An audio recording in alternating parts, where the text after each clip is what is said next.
What is 48 divided by 2 times 9 plus 3? Is it 2 or 288?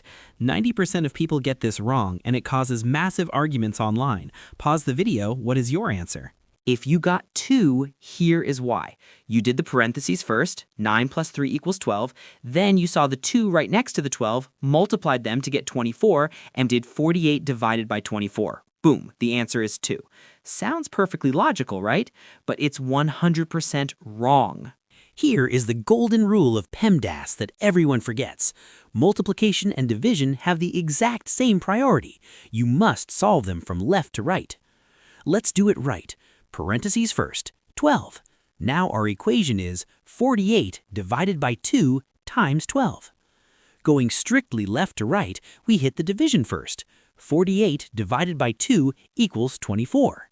Then 24 times 12 equals 288. That is the true answer.